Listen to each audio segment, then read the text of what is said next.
bari barihuje nabo bakoze icyo bita ubumwe bwo guhirika ingoma y'igitugu ya General Majoro. Nagaragaza amahoro nyayo ntabanje kwerekana ibigaragazwa n'isi ko ari byo mahoro, ariko mu buryo butari amahoro.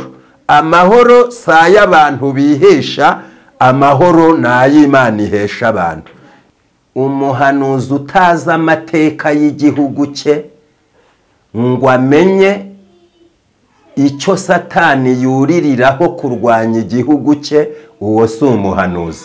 Ni nayo mpamvu ducagagurana, kubera yuko tumeze nk'intumwa zituma, no mu kutihangana no mu kutagira urukundo abona ko Kayibanda ari mubi. Noneho nabo batangira kumva ko amahoro azabaho ari uko bakuyeho Habyarimana. Ahungiye muri Afurika y'Epfo ababaye umugaba w'ingabo z'u Rwanda, chef d'état major, kandi nigishe amahoro y'ukuri. Rero ibyo byose ntabwo byagaragaye ko ari amahoro. Amahoro nayo mu mutima Imana iha abantu basabwa kumanuka kugira ngo yumvikane n'umunyarwanda mugenzi we. Haleluya. Amen.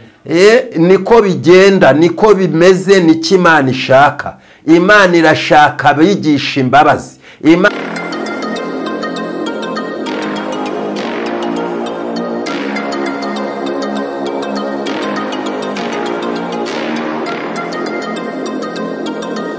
Turabashuje mwebwe mwese mudukurikira kandi mukurikira Umuremyi TV. Imana nibaho umugisha kandi Imana nibarinde, Imana ibakomeze aho muri hose, aho mutuye mu Rwanda, mutuye mu majyepfo, mu majyaruguru, Iburengerazuba, Iburasirazuba, hose nibo n'amajyepfo, umujyi wa Kigali, mwese turabashuje. Imana nibaho umugisha, Imana nibarinde. Abari muri diaspora, abumva ikinyarwanda batacyumva mwese, abari Burayi turabashuhuje, abari muri Amerika, muri Canada, mu Bushinwa, hose muri Afrika, mu bihugu bitandukanye turabakiriye kandi turabashuhuje. Mukande subscribe abatari bayikanda kugira ngo tujye tubana mu biganiro dukora.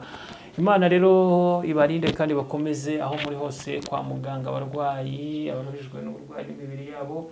Gusa Imana nibakize mu izina rya Yesu, kuko turabakunda cyane ntago twabibagirwa. Muri uyu mwanya rero tugira umugisha wo kongera kubana n'umukozi w'Imana. Imana yarinze kandi yahaye umugisha wo kugira ngo avuge ibizayo. Imana yarabimuhaye rero. Reka tumwakire kuri iyi channel Umuremyi TV, noneho nawe adusuhuze, asuhuza abadukurikira, bakurikira igihe cyose Umuremyi TV. Yesu nashimwe, mukozi w'Imana. Yesu ahimbazwe. Mumeze mute mu buryo bwo mu mwuka? Yego, mu buryo bwose turumva turi bazima, kuko Imana ibiduhaye kandi niyibitanga. Mu buryo bwo mu mubiri wo sinabikubaza, kuko mu mubiri buriya biba bikomeye. Satani awuhiga buri gihe cyose, kuko buriya ariko ubundi umubiri si wa Satani, kuko tuye muri iyi si. Umubiri ni ukuvuga ngo umubiri ubundi Bibiliya iwugereranya n'ishyamba.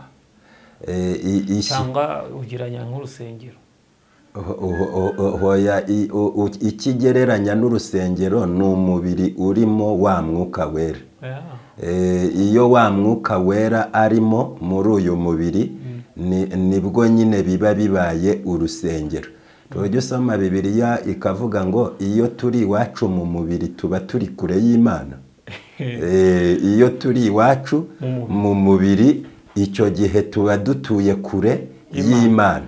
Ikintu rero kitwegereza bugufi bw'Imana tukaba hafi y'Imana, Imana ikatubona nk'urusengero, ni wa muntu utunganijwe na wa mwuka, utuwemo na wa mwuka, kuko wa mwuka abangamira virusi zose uyu mubiri uzamura.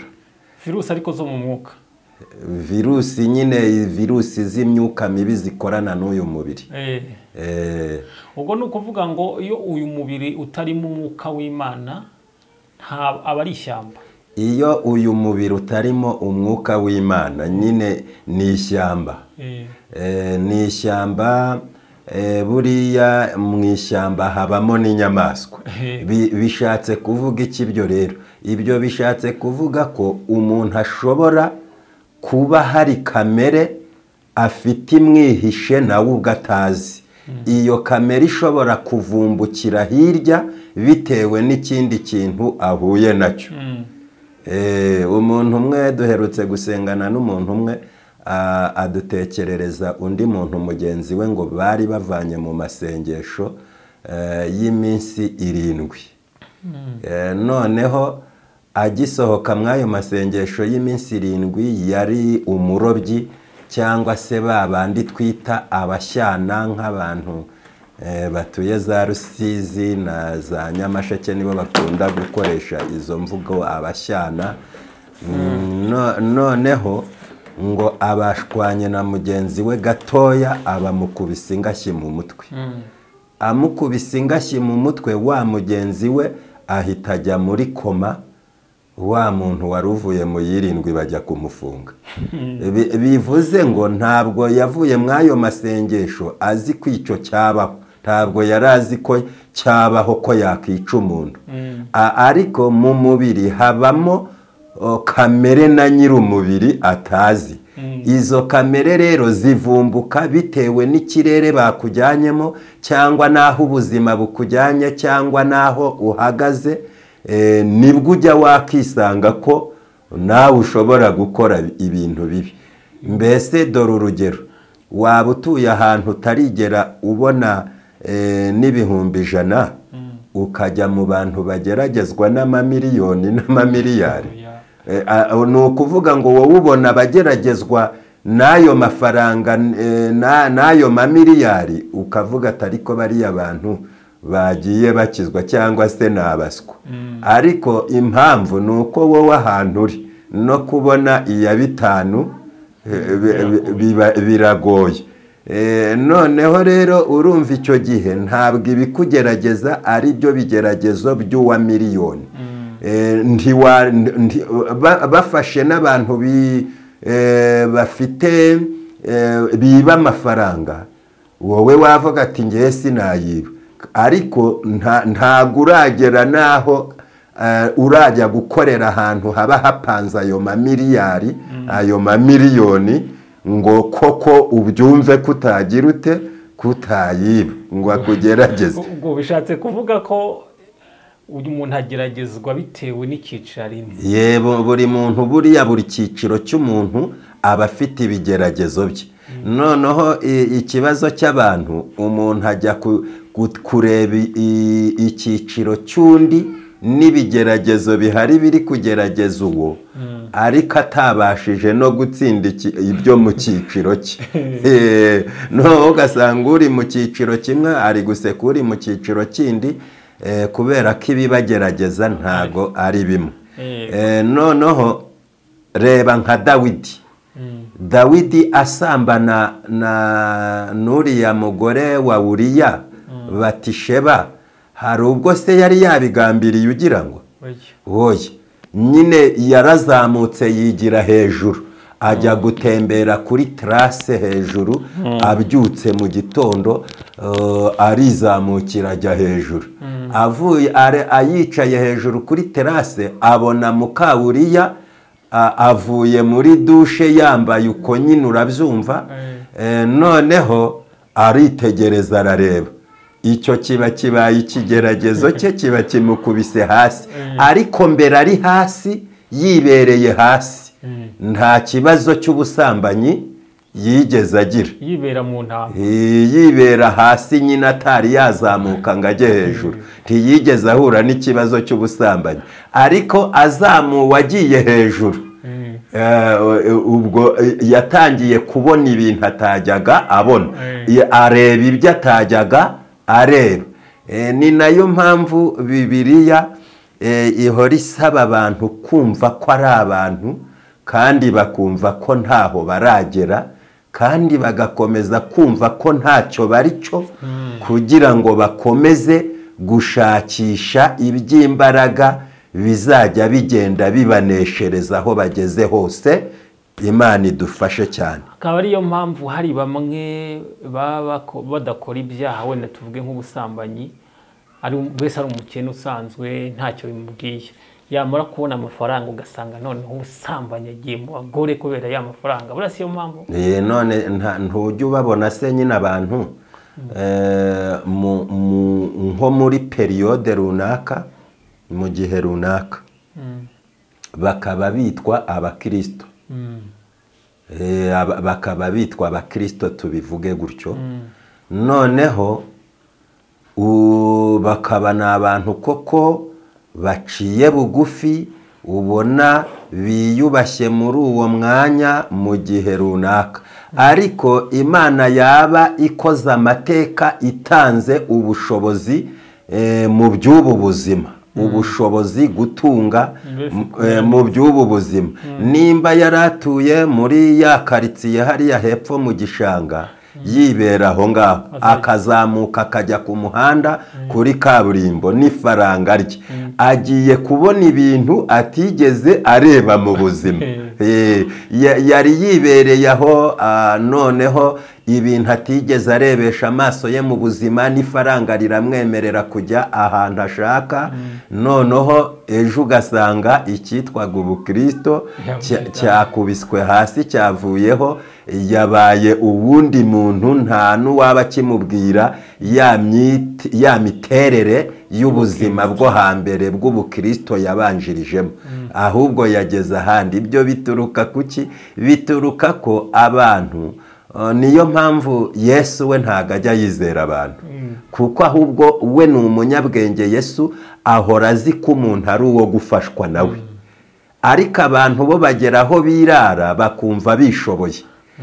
Mu gihe bo bumva bishoboye, Yesu we iyo abarebye abona ari abo gufashwa n'Imana. Na hahandi bavuga ngo twagezeyo, Yesu wababareba akabona nabo gufashwa n'Imana. Hari bamwe Yesu yigeze atuma 70, ngo noneho ngo baragenda ngo bigisha babwiriza ubutumwa birukana abadayimoni. Ngo noneho bamwe muri bo baza kugaruka bahimbawe cyane, baza aho Yesu ari, arababwira ati timwigisha tuzi n'ibindi, tumva turi kuvuga mu izina ryawe gusa. Abadayimoni bagahita bava mu bantu birukanka bagahunga. Ati mbese imirimo iri gukoreka, abadayimoni bari kuvuga biruka bava mu bantu, indwara ziri gukira. Ngo Yesu mu gihe bo bishimye, bumva ko hari aho bageze, bumva ko hari icyo bari cyo, ngo Yesu arabitegereza, ngo arangije arababwira ngo muzi n'ibindi, njyewe nabonye Satani ava mu ijuru. Njyewe nabonye Satani ava mu ijuru afite umujinya mwinshi, kandi yamanutse ameze nk'inkuba nk'umurabyo. Noneho reba rero, umuntu ni umuntu we ukubwira ibyo yagezeho, Imana yabireba ikabona nta kintu afite, yanyazwe byose. Ngarangije arababwira ati ahubwo mwishimire ko amazina yanyu yanditswe mu gitabo cy'ubugingo. Ibyo byose rero bivuze yuko ibyo tureba atari ibyo Imana ireba. Uko twumva siko Yesu yumva, uko abantu bibona biyumva siko Imana ibabona. Hari urundi rwego Imana yifuza ko abantu bageramo, bagakomeza bagakura, bakava mu by'ubwana no kwihimbaza no kwishyira hejuru. Ibyo ngibyo ni iby'abadayimoni nyine. Satani washaka ibintu bituma abantu barangara, bakumva ko hari ikirere bagezemo, ariko ukiri hano mu isi wese abafashe igihe mu ntambara. Tujya tunabiririmba ngo ni hehe abizera bazajya kuba, muri iyi si ntaho tuzakirira, nta hantu hatagerwa n'umubisha. Ikimbabaza ni uko abarokore baririmba, ariko ntibashaka kubika ibyo baririmba mu mutima. ahubwo araririmba gutyo ngo muri iyi si ntaho tuzakirira, nta hantu hatagerwa n'umubisha, mu kanya agatangira kumera nk'aho yasenze amasengesho yafashe iyi si akayihindura ijuru. Noneho ubwo akaba ariraye akamera nka wa musirikari wizeye amahoro iteka ryose utazasubira mu myitozo. Niyo mpamvu buri igisirikari tukigiraho ibintu byinshi, ngiye nkunda kugitekerezaho. Nta gihe na kimwe umusirikari akwereka yuko imyitozo idakenewe. Igisirikari gihora mu myitozo. Naho abarokore iyo uvuze amagambo yo asa nk'aganisha imitima mu myitozo ntago bagukunda. Baratinya, bashaka babandi bakomeza bababwira ibintu by'abana ngo humura ndakuzanira umugati. Bibiliya ikavuga ngo abava mu isezerano ari nta mpamvu izabayobesha kubashyeshyenga, ngo ariko abazi Imana yabo bazakomera bakora iby'ubutwari. Abazi Imana yabo rero ni abakurikiye Yesu, batabona ko Yesu yigeze agohekana hato igihe cyose yahoraga mu myitozo. Bakemera n'ab'imyitozo. Ariko nta murokore wemera imyitozo. Umurokore ntazi ko aba yabaye umusirikari, ahubwo ashaka babahanuzi b'abana nyine bakomeza babwira abana ati ejo ndakuzanira umugati humura, n'ejo ati ejo ndakuzanira bombo humura. Ntabwo ashaka kwiga ngo akomere. Haleluya. Akomere, akomezwe. Ni nayo mpamvu bene icyo kirokore uyu munsi nyine ubona umuntu ni umurokore, ejo ukabona arimo ararwana nk'abandi bose nk'izindi ndara usanga hariya haruguru. Kandi ari umurokore. Cyangwa ukumva umwe aravuga ati umva ndariba nyirambitse hasi Bibiliya mbanze ngutere ingumi imwe. Cyangwa se agakiza ndaba nkarambitse hasi mbanze mbonane nawe ndongera ngatore. Ibyo byose rero bituruka ko abantu tudashaka kumva no kwiga no kwigishanya, ahubwo turashaka gukomeza kugaragaza yuko hari ibyo twashoboye, hari ibyo tuzi, hari ibyo twagezeho. Kadafi uzi ko barinze bamwica ari kuvuga ngo agiye guhiga, ngo yabise imbeba, abwira abanyamerika ko ari imbeba, abwira abamurwanya ko ari imbeba ari abadayimoni. Ariko icyambabaje ni uko ari we basanze mu mwobo nk'imbeba. Ariko yarinze apfa akihagazeho. Rero abantu hano mu isi tuzira ko tudatekereza ko buri wese, Imana yigeze imbwira ngo buri wese hano mu isi afite umuntu umucunze atareba cyangwa areba. Marayika. Bivuze ngo nta muntu uri mu isi ushobora kwidegembya uko abyumva. Bivuze ngo niwumva kuri igihangange ukumva ko nta bantu ukwiriye kuba, uri igikenya uzapfa ukindutse. Ariko niwumva ko uri umuntu ntaho uragera, uri kimwe n'abandi bose, yego hari aho uzajya wihagararaho, ariko hari aho uzajya woroshya n'ibintu. Imana idufashe rero. Urakoze cyane. Imana ni iguha umugisha. Abantu rero nibatinyuka ikosi ry'Imana, navuga ko ari igisigare cy'Imana. Abantu bashaka kunyura ahantu horoshye, ntabwo bashaka kunyura ahantu hakomeye. Kandi Bibiliya ikavuga ngo gukurikira Yesu ntibyoroshye. Munyure mu nzira ifunganye. ngo nimwikorere imisaraba yanyu iminsi yose mu nkurikire. Urumva ni ukuwikorera iminsi yose. Ngewe cyo nkuyemo ni uko icyo umuntu atekereza si icyo Imana itekereza. Amen. Yego nibyo. Noneho hari igihe tugeraho rero twe tugafata ibitekerezo byacu uko tubitwaye tukumva ko ariko n'Imana irabibona, irabikora. Niyo mpamvu ushobora no gusanga umuntu ava ku muhanuzi umwe, bose akabahetura bikarangira nta n'umwe yemejanyije nawe. Ibyo bituruka kuki? Bituruka nyine ku by'amarari y'iyi si, iby'umutima burarikiye, ibyo ushaka. Ariko ubundi Bibiliya iravuga ngo urukundo rwizera byose. Bivuze ngo umuntu wizera Imana aho wamuhagarika hose, aho yakisanga hose yasenga, abo yakisangamo bose ahita byakira uko ko Imana ishatse ko asengera ahantu hameze gutyo, akizera muri tuwarete yasenga, akizera mu byondo yasenga, akizera naho abagenda barobanya abahanuza abakozi b'Imana ntago bazakomera. Amen. Ariko Imana irashaka ko dukomera, kubera ko impamvu mvuze ibyo bintu, umuntu wese uri hano mu isi ari ku ikosi, ari mu ntambara, ari kugeragezwa. Noneho rero ni ukuvuga ngo kandi isaha iyo ari yo yose umuntu yakosa. Isaha iyo ari yo yose umuntu si Imana yakosa.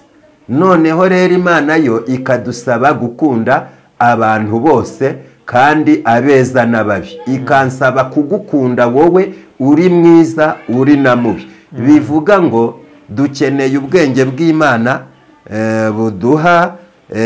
buduha kwicunga no gucunga bagenzi bacu mu buryo bw'ubwenge, mu buryo bwuzuye ubwenge kandi tutabiberetse. Imana ishimwe cyane. Urakoze cyane mukozi w'Imana. Imana ni guha umugisha. Reka tugusabe udusengera Imana, none twinjire mu kindi cyiciro cyo kumva ijambo ry'Imana, Imana idushakaho. Mana, mu izina rya Yesu nyemerera urubanza urwo ari rwo rwose ruri ku muntu urukureho, kugira ngo utange icyizere cyo kubaho n'umugisha uguturukaho. Kubw'abagiye kumvira ijambo ribahembure, ijambo ryawe rikureho imyitwarire mibi, ryimike imyitwarire myiza, weza akanwa n'ururimi byanjye bigiye kuba igikoresho mu izina rya Yesu. Amen. Yego, ndabashimiye bakunzi b'Umwami Imana. Kadusome ijambo ry'Imana dusanga mu gitabo cy'Abakorinto ba kabiri, ibice byaho ni 4, umurongo wa 7 kugeza ku murongo w'10. Umutekinisiye uri ku buhanga bw'ibyuma yadusomera Abakorinto ba kabiri, ibice 4, umurongo wa 7 kugera ku w'10. Reka dusome Abakorinto ba kabiri, ibice 4, umurongo wa 7. Umutwe w'amagambo uravuga ngo ibice 4 umurongo wa 7. Yego. Umutwe w'amagambo uravuga ngo imibabaro iboneka mu kubaho kw'intumwa. Imibabaro iboneka mu kubaho kw'intumwa. Ariko dufite ubwo butunzi mu nzabya z'ibumba. Ariko dufite ubwo butunzi mu nzabya z'ibumba, kugira ngo imbaraga zisumba byose zibe iz'Imana. Kugira ngo imbaraga zisumba byose zibe iz'Imana, zidaturutse kuri twe. Zidaturutse kuri twe. Dufite amakuba impande zose. Dufite amakuba impande zose. Ariko ntidukuka umutima. Ariko ntidukuka imitima. Turashobewe ariko ntitwiheba. Turashobewe ariko ntitwiheba. Ntitwihebye. Turarenganywa ariko ntiduhanwa. Turarenganywa ariko ntiduhanwa. Dukubitwa hasi ariko ntidutsindwa rwose. Dukubitwa hasi ariko ntidutsindwa rwose. Tugendana mu mubiri iteka urupfu rwa Yesu, ngo ubugingo bwa Yesu nabwo bugaragarire mu mubiri yacu. Tugendana mu mubiri iteka urupfu rwa Yesu, ngo ubugingo bwa Yesu nabwo bugaragarire mu mibiri yacu. Amen. Imana ishimwe cyane. Kadusoreze ku rwandiko rwa mbere rwa Petero, ibice 2, umurongo wa 17 kugera ku wa 19. Urwandiko rwa mbere rwa Petero, ibice 2, umurongo wa 17 kugera ku wa 19. Kamhasome. Haravuze ngo mwubahe abantu bose, mukunde bene data, mwubahe Imana, mwubahe umwami. Bagaragu b'imbata, mugandukire ba shobuja mububashye rwose, atari abeza n'ababagirira ineza gusa, ahubwo n'ibigoryi. Kuko igishimwa ari uko umuntu yakwihanganira imibabaro bamuhoye ubusa, azize umutima utunganiye Imana. Mwakira ijambo ry'Imana. Bakundwa b'Umwami Imana mukurikiye kamera Umuremyi TV, Imana ibishimire, ibaha umugisha. Njyewe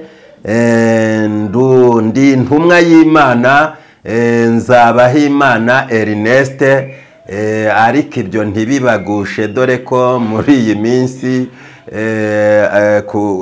kuvuga nabyo bisigaye bibaye ibigusha abantu. Intumwa, umuntu wese buriya usohoza iby'Imana nyine ni intumwa, aba yatumwe.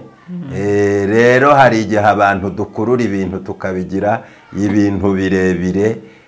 Buriya umuntu wese mu gihe afite ubutumwa asohoje cyangwa agomba gusohoza, aba ari intumwa nyine yabo yatumweho. Imana ishimwe cyane. Impamvu mbivuze nyine, hari abantu bacumuzwa n'imvugo za yenda biturutse ku byo abakozi b'Imana bavuga. Bavuga ati ntiwagakwiye kuvuga kuri porofete, ntiwagakwiye kuvuga kuri umushumba, ntiwagakwiye kuvuga kuri evangeliste. Ibyo ni ibintu rwose, ni ibintu simple, ni ibintu toto, ntihakagire umuntu bene ibyo bicumuza. Ahubwo tujye dukurikira, tujye twumva ijambo riri mu butumwa, tujye twumva icyo Imana ishaka cyane cyane. Ibyo umuntu yakivuga yakiyita byo, ibyo ni ibimureba. Ariko kuvuga intumwa byo nta cyaha, ko umuntu ari intumwa. Ubu ndi intumwa kuko mbatumweho. Aleluya, amen. Rero mfite ubutumwa Imana yampaye ku bakristo, mfite ubutumwa Imana yampaye ku bahanuzi, ku bavugabutumwa, ku bapastori, ku barimu, ku bashumba, ku badiyakoni. Imana yarantumye irambwira ngo umuhanuzi utazi amateka y'igihugu cye ngo amenye icyo Satani yuririraho kurwanya igihugu cye, uwo si umuhanuzi. Umuhanuzi utazi amateka y'igihugu cye, cyangwa se umuhanuzi cyangwa se umukristo, umushumba batazi amateka y'ibihugu byabo, cyangwa se ngo bashake kumenya amateka y'ibihugu byabo, bamenye ikintu Satani yuririraho kugira ngo arwanye abanyagihugu. Abo si abakristo, abo si abahanuzi, abo si abashumba, abo si abapastori, abo si abadiyakoni, abo si abarimu. Izo si intumwa. Kuko ntabwo ushobora kurwanya Satani kandi utarabashije guhishurirwa n'Imana ikintu Satani ari kuririraho k'uwo muntu. Ni nayo mpamvu ducagagurana, kubera yuko tumeze nk'intumwa zituma zitatumwe n'Imana. Rero iyo watumwe n'Imana, Imana ikintu ibanza kukwigisha ni kamere z'abantu igutumyemo. Iyo Imana igiye kugutuma, mbere y'uko igutuma, Imana ibanza kukwereka, kuko uba umeze nka rutahizamu umutoza yohereje mu kibuga, noneho akabanza akamwereka aho biri gupfira n'aho ikipe iri gutsindirwa, noneho wakamwereka aho ari bwatakire. Aleluya, haleluya. Ni nacyo gituma rero Imana ubundi yihamagaye umuhanuzi ntabwo apfa guhamagarwa gutyo gusa. Imana ihamagara umuhanuzi bitewe n'igihe runaka kibayeho cyangwa se kigiye kubaho. Noneho Imana igahagarika umuhanuzi mu kirere cy'ibizabaho ejo kugira ngo atangire ahanurira abahanuzi none abereka Imana ishobora byose nuko bakwiriye kwirinda kugira ngo bitondere bagwize imbaraga zo kuzabasha guhagarara muri cya gihe kibari imbere. Imana idufashe cyane. Rero niyo mpamvu Imana yarambwiye ngo dore icyo abakozi b'Imana mu Rwanda bakwiriye kumenya, abakristo bakwiriye kumenya, nuko Satani utera u Rwanda azamukira ku kintu cyose kijyanye no kubiba inzangano n'amacakubiri na za munyangire, kudakundana, kutababarira, kutihangana, mbese ibyo byose umudayimoni w'umwicanyi uri mu Rwanda ni bene utwo tuntu yuririra ku kintu cyose gikurura urwango. Imana yarambwiye ngo umukristo wese uri mu Rwanda agomba gushimikira ku rukundo, akanga ikintu cyose cyakurura urwango kikazana inzika n'inzigo. Imana idufashe cyane. Noneho hagatangizwa inyigisho n'ivugabutumwa no guhanura bishishikariza abantu kugwiza urukundo, kubabarirana, kwihangana, kwiyoroshya, nk'uko nyine Kristo arizo ntambwe ashingiraho mu gukiza abantu bose. Imana ishimwe. mu mwaka w'igihumbi 1973 uwari umukuru w'igihugu nyakubahwa General Major Juvenal Habyarimana yabanje kuba minisitiri w'ingabo, ari nawe mugaba mukuru w'ingabo. Noneho aza kutanyurwa, mu kutanyurwa kwe cyangwa se mu kutoroha no mu kutababarira no mu kutihangana no mu kutagira urukundo, abona ko Kayibanda ari mubi. Noneho yumva ko aragira amahoro ari uko we abaye perezida.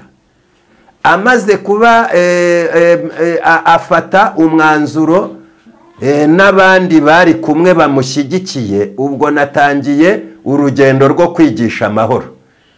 Imana idufashe. Kuko iyo wigisha amahoro Imana ibiguha, ukigisha urukundo, ugenda nyine ugaragariza abantu ahantu hagiye haba udukosa, kugira ngo n'abahanuzi bimike urukundo muri bagenzi babo. Kuko abakristo tubwiriza, umuhanuzi ni umunyarwanda, abakristo ni abanyarwanda. Icyo gihe rero niba ubukristo bushingiye ku rukundo, ibintu bizagenda neza no mu gihugu hose.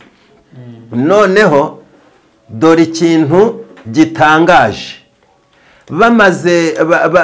bamaze gukuraho Kayibanda, abamufashije barimo Rizinde Theoneste Koroneri, bahise mu myaka mikeya cyane nabo bahise bumva batanyuzwe.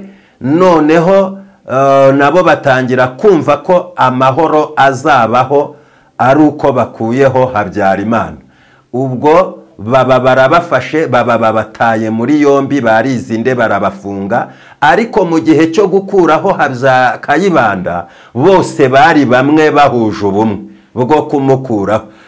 Twibukiranye ko no mu gihe cyo gukuraho Kayibanda abanyepolitiki cyangwa se hari abandi bantu babigendeyemo nabo bari mu butegetsi bwa Kayibanda, bari mu ruhande rwa Kayibanda. Urumva ntabwo nawe yari afite inshuti, ariko byasabye ko izo nshuti nazo ziburirwa irengero zigapfa.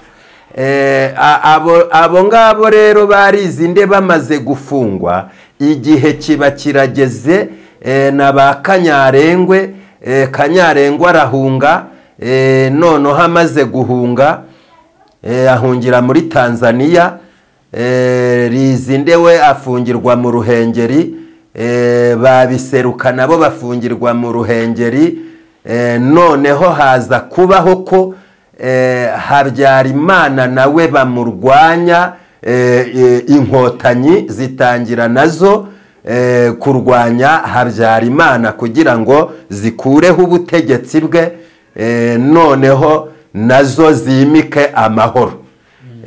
Buri muntu wese icyo abaharanira abavuga ko ari amahoro, ariko ndashaka kuza kugaragaza amahoro nyayo. Sinagaragaza amahoro nyayo ntabanje kwerekana ibigaragazwa n'isi ko ari byo mahoro, ariko mu buryo butari amahoro. Amahoro saya abantu bihesha, amahoro n'ay'Imana ihesha abantu. Imana idushoboze cyane. Amahoro Imana ihesha abantu bumva banyuzwe mu mitima, kandi bumva bishimiye Imana umuremyi wabo, noneho bakabasha no kuba abahesha b'amahoro mu bandi. Noneho mu 1990 inkotanyi zitangiza intambara yo kubohora u Rwanda, yo kubohoza u Rwanda. Icyo gihe Habyarimana yari amaze ngira ngo imyaka 21 ari ku butegetsi. Noneho rero bamaze kumukuraho mu 1994, nyakubahwa Perezida wa Repubulika y'u Rwanda General Major Paul Kagame abaye Visi Perezida, Bizimungu nawe abaye Perezida, Kayumba Nyamwasa wahungiye muri Afurika y'Epfo ababaye umugaba w'ingabo z'u Rwanda, Chef d'Etat Major, abagizwe General Major, yahunze ari Lieutenant General. Noneho abo bose na Kanyarengwe yaragarutse nawe bamuha umwanya, Rizinde nawe bari baramufunguye bamuha umwanya. Abo bari barihuje nabo bakoze icyo bita ubumwe bwo guhirika ingoma y'igitugu ya General Major nyakubahwa Perezida wa Repubulika Habyarimana Juvenal muri icyo gihe. Noneho haza kugera igihe nyakubahwa Paul Kagame ababaye Perezida wa Repubulika y'u Rwanda asimbuye Bizimungu, ariko nyuma yaho haza kubaho ko bamwe muri ba bantu bafatikanije mu kubohora u Rwanda, ya mahoro bavugaga batangira kumva atakiri amahoro, bamekora ikintu kimeze nko gutangira kwitandukanya n'umugaba mukuru w'ikirenga nyakubahwa Perezida wa Repubulika y'u Rwanda Paul Kagame. Nyuma yaho rero havamo abahunga, Kayumba Nyamwasa ubwo abahungiye muri Afurika y'Epfo, hari abitwa ba Karegeya nabo bahungira muri Afurika y'Epfo. Rizinde ahungira muri Kenya niho yanaguye, n'abandi ba Seti Sendashonga nawe yaguye muri Kenya, n'abandi bagiye bahunga, abitwa ba Sebarenzi wari perezida w'inteko ishinga amategeko uri muri Amerika, nawe yarahunze, ariko abo mu gihe cy'inkotanyi cya FPR cyo kubohoza u Rwanda bari bamwe bahuje. Ni ukuvuga rero Imana ikimara kumbwira ngo integetse kwigisha urukundo, yagiye impa gusubira inyuma mu mateka y'u Rwanda kugira ngo nigishe urukundo rw'ukuri kandi nigishe amahoro y'ukuri. Rero ibyo byose ntabwo byagaragaye ko ari amahoro. Amahoro nayo mu mutima Imana iha abantu bakanyurwa, waba ukennye ukanyurwa, waba ushonje ukanyurwa. Niyo mahoro nyamahoro ava ku Mana, naho amahoro abantu biha ayo ntabwo ari amahoro.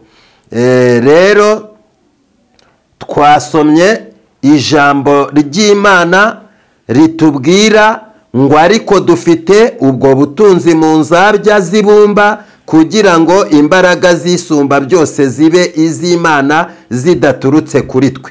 Dufite amakuba impande zose, ariko ntidukuka imitima. Turashobewe ariko ntitwihebye. Turarenganywa ariko ntiduhanwa. Dukubitwa hasi ariko ntidutsindwa rwose. Tugendana mu mibiri yacu iteka urupfu rwa Yesu, ngo ubugingo bwa Yesu nabwo bugaragarire mu mibiri yacu. Imana ishimwe cyane.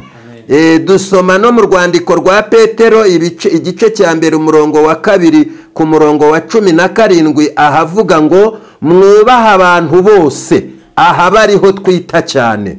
Mwubaha abantu bose, mukunde bene data, mwubahe Imana, mwubahe umwami. Bagaragu b'imbata, mugandukire ba shobuja mububashye rwose, n'ababagirira ineza gusa, ahubwo n'ibigoryi, kuko igishimwa ari uko umuntu yakwihanganira imibabaro bamuhoye ubusa, azize umutima utunganiye Imana. Imana idufashe cyane. Rero Imana irashaka ko tugira imitima iyitunganiye. Nta magambo menshi ari muri ibi bintu.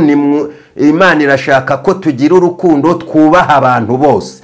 Yesu mbere yuko ava mu ijuru yaje yiziritseho icyo kintu cyuko aje mu isi kubaha buri muntu wese, akamufata neza kugira ngo azamukize amurokore. Nicyo cyitegererezo natwe duhabwa. Ntabwo Imana ibona ko amahoro ya gatebe gatoki yo guhora abantu bigaranzurana ariyo mahoro. Ayo ntabwo ariyo mahoro. Ibyo birahari no mu gipastori birahari, kubera ko nyine tutimitse amahoro mu Bukristo, tutimitse urukundo mu Bukristo. Mu bushumba birahari kuko tutimitse urukundo mu bushumba. Mu Bukristo, mu Bakristo birahari kuko tutimitse urukundo no kubahana, kubaha umuntu wari we wese uko ameze. Nicyo Imana idusaba.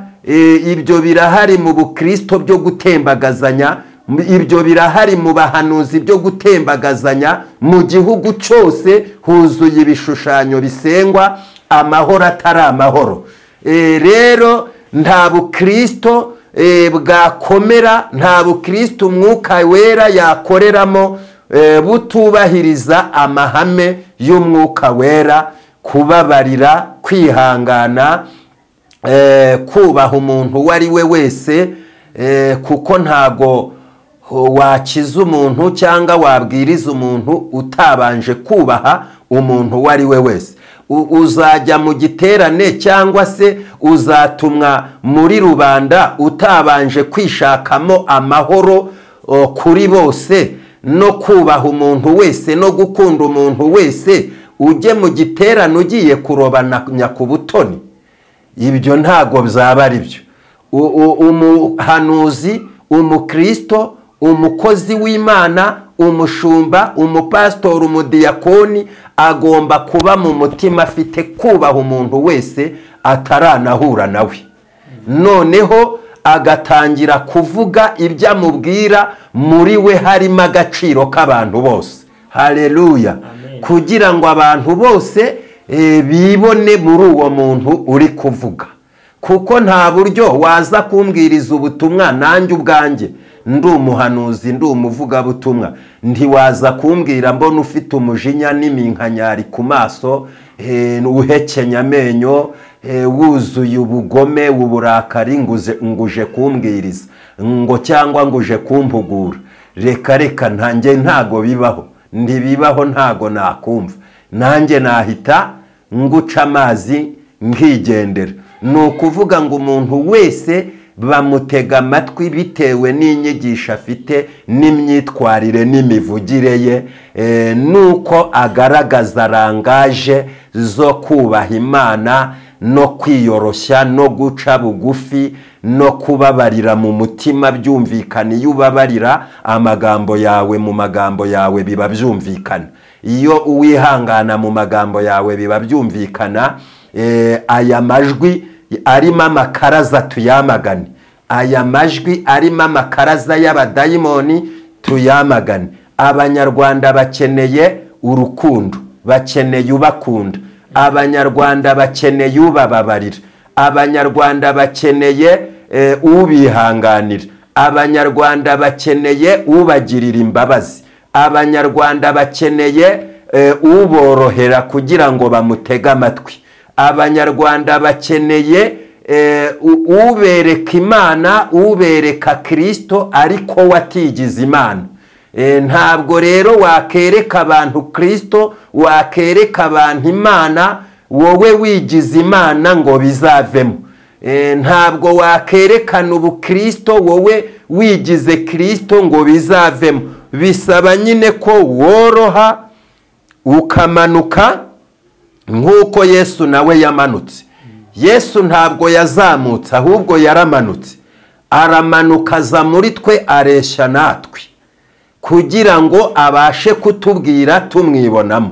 N'umunyarwanda wese rero arasabwa kumanuka kugira ngo yumvikane n'umunyarwanda mugenzi we. Haleluya.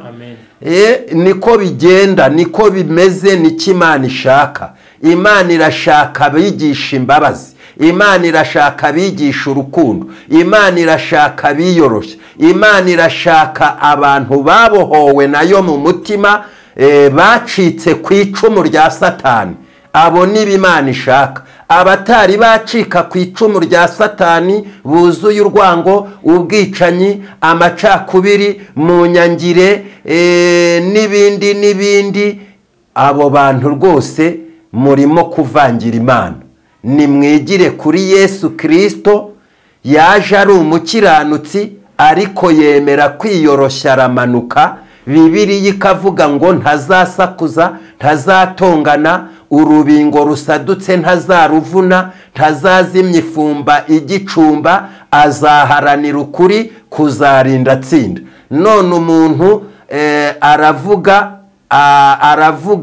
ubutumwa ariko ashaka kuvuna urubingo rusadutse. Arahanura ariko ashaka kuvuna urubingo rusadutse. Yitotomba, agaragaza umujinya, uburakari. Ibyo bintu byose tubicikeho, twezwe, tuba b'Imana, twiyoroshye. Imana ikore, ni Imana ikora, ntabwo ari abantu bakora. Ijambo ry'Imana twasomye niko ryavuze ngo kugira ngo imbaraga zisumba byose zigaragarire muri twe nk'Imana ikora, atari twebwe dukora. Imana idufashe cyane. Banyamugisha mukurikiye Umuremyi TV, Imana yo mu ijuru ibaha umugisha, ibishimire. Akarengane kazacika, twebwe ubwacu nitubanza kwigirira icyizere, tukiyumvamo amahoro, iminabi kadushiramo, imbabazi z'Imana zikatubamo, buri wese akaba uwiyoroheje, imbere ya mugenzi we. Rero ibyo Habyarimana yashatse byo gukuraho Kayibanda si byo byahindutse amahoro.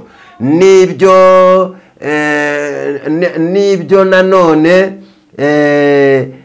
ba Kayumba bashatse si byo byazanye amahoro.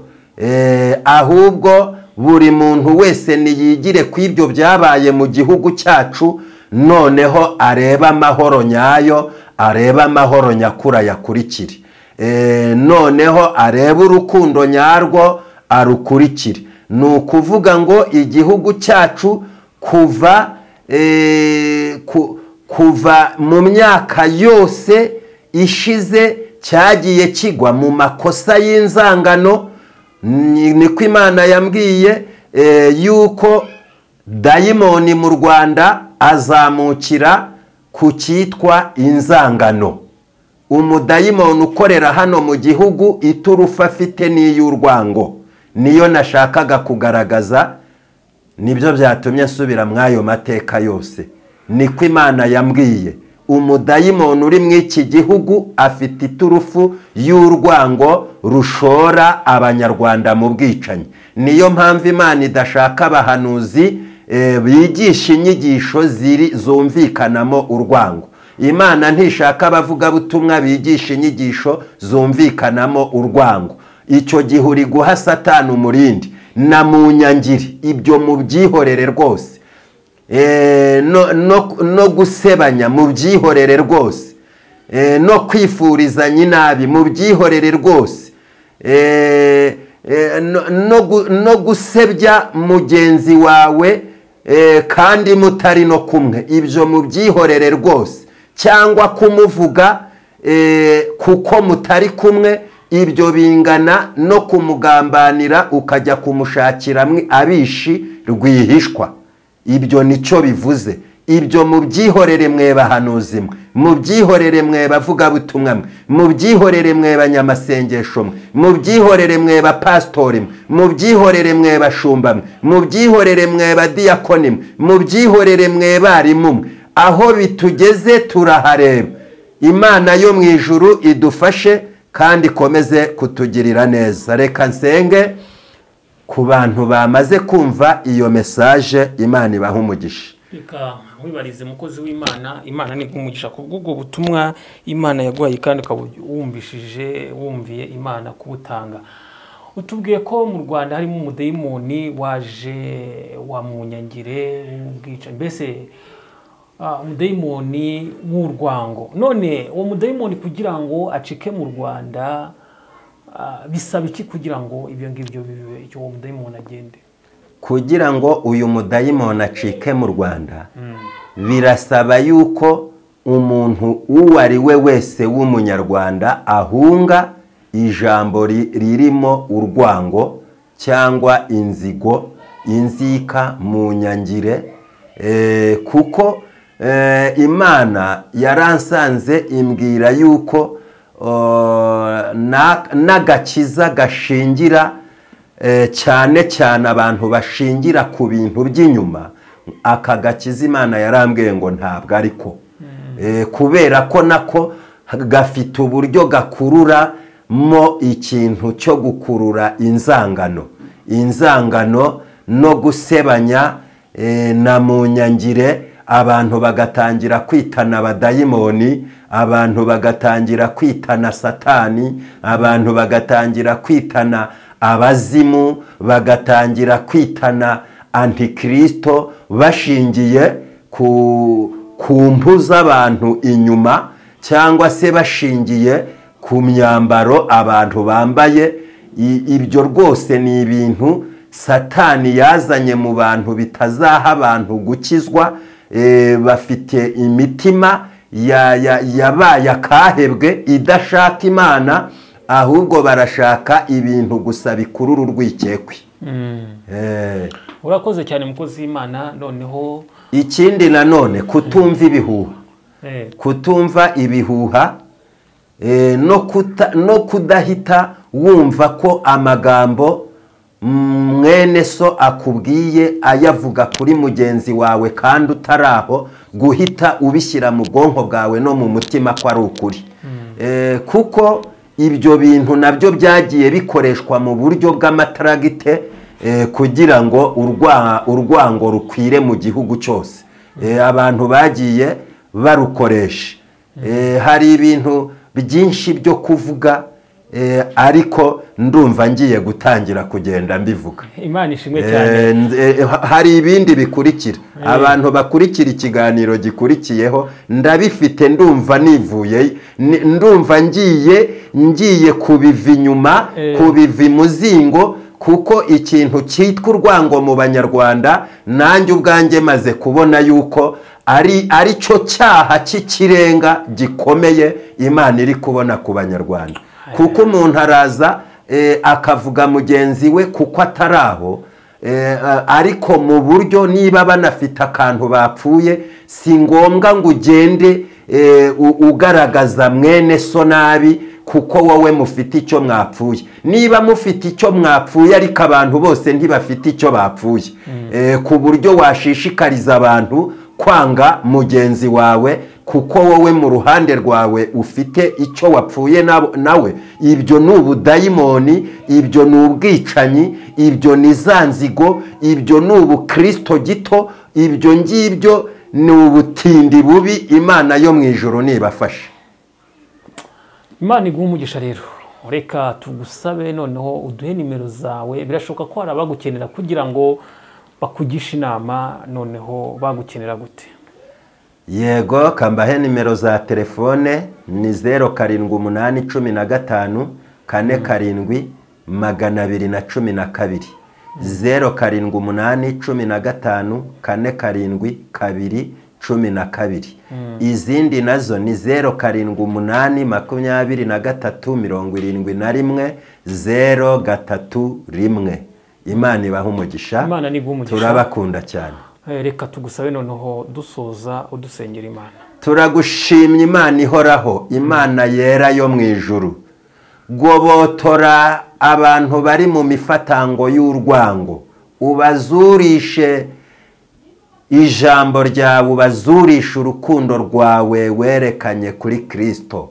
Imbabazi zawe nizigere kuri buri munyarwanda wese, urukundo rwawe nirugere kuri buri munyarwanda wese, mu izina rya Yesu. Kandi buri munyarwanda umuhe kubabarira mwene se no kumwihanganira no koroha no koroshya, kugira ngo buri munyarwanda agaruze mugenzi we umutima w'ubugwaneza mu bwihangane, mu izina rya Yesu. Amen. Amen.